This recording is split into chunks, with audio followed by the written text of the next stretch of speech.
Hello, everyone.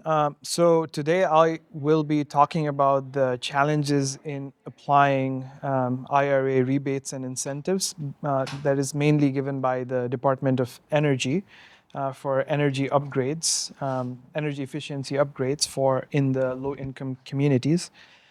Um, yeah, I'm Suman Kumar. I am currently doing international policy and also MS in E-IPER. Um, and previously, I've worked on a project related to accessibility of IRA rebates and incentives. We got a Microsoft grant for that, and as of right now, I'm also working to roll out a startup related to energy efficiency. And we're funded by the Department of Energy, so I'm pretty much living and breathing energy efficiency. Um, this is the agenda for today. Um, and I think before we go forward, I would like to set a stage for what we are looking at, what problems we are looking at. So buildings. Buildings, if you look at them, they contribute to almost 40% of total carbon emissions. And as of right now, most of the buildings that are in the US, they do have possibility for the energy efficiency upgrades because mainly the HVAC systems, they are quite old and inefficient. And there's quite a bit of prospects to electrify. Um, and for electrification, there are several IRA rebates and incentives that are provided by the government, mainly Department of Energy, close to $3.6 billion for mainly home upgrades. But the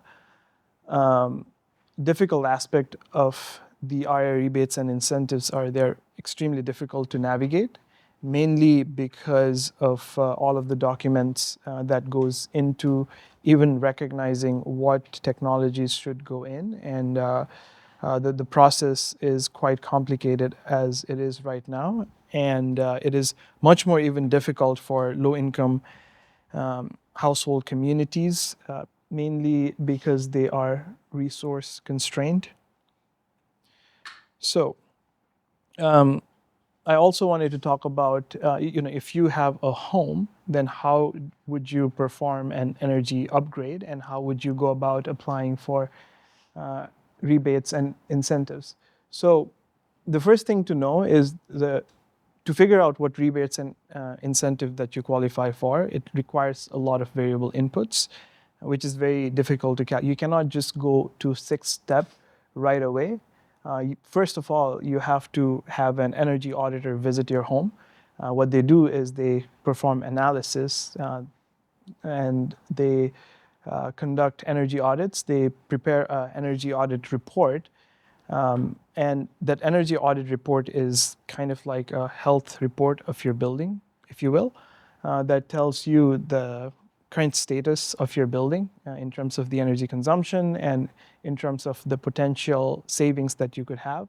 And then right after that, you need to find the financing organizations yourself to finance all of these all of the energy upgrades, and you need to apply for financing, and only after that you get all the specific numbers, all the variable inputs that can help you figure out what rebates and incentives and what amount you qualify for.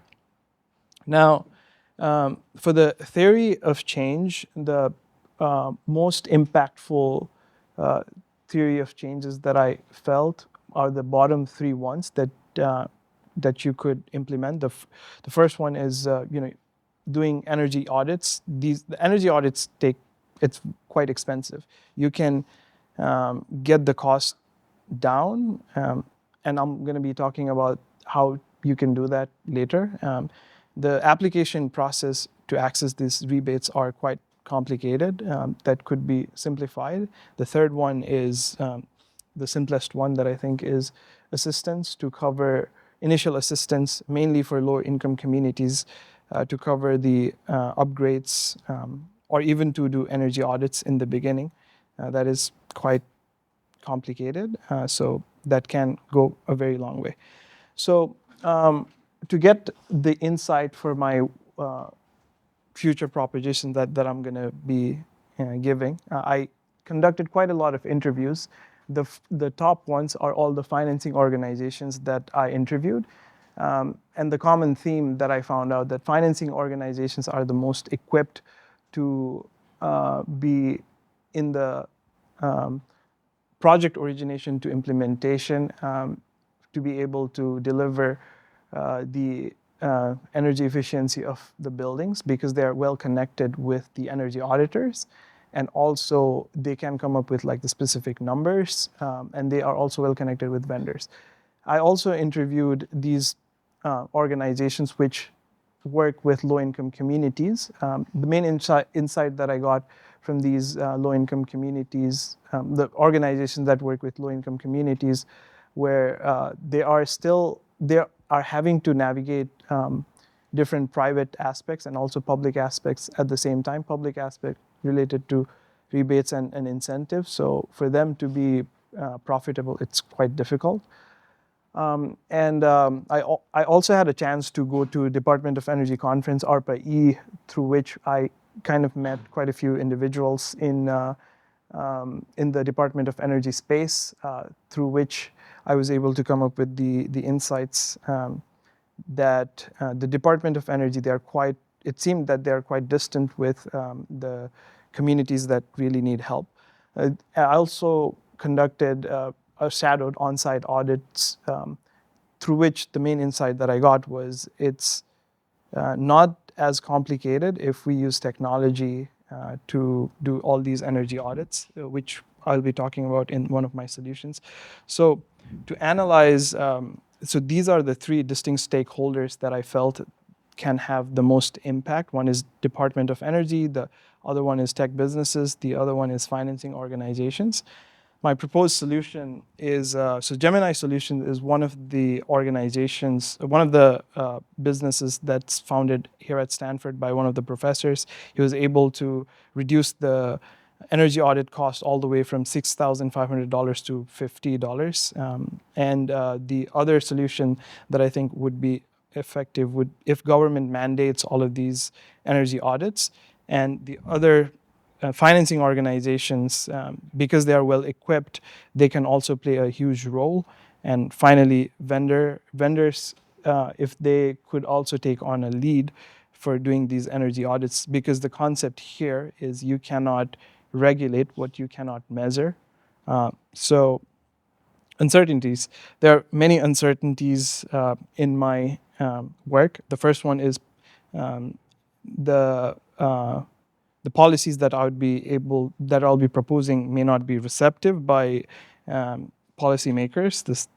The second one is accuracy of the information. I did conduct quite a lot of interviews, but I feel like I could have done better job at doing more interviews, gaining more insights that would have helped me more in terms of the propositions that I was able to get. And effectiveness of proposed policies. I'm not sure if my policies recommendations would be that effective because I've not done any other studies on the similar policies. And also external factors such as political will to implement something that I'll be proposing. I'm not sure if that would be receptible.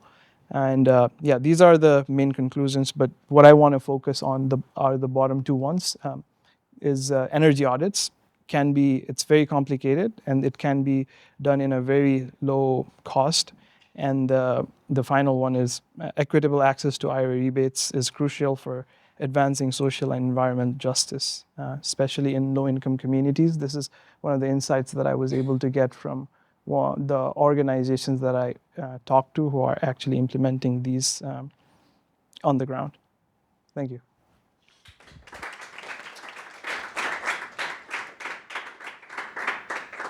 Thanks for the excellent presentation. I'm curious, when it comes to energy audits themselves, where you mentioned low cost audits, could be a great solution.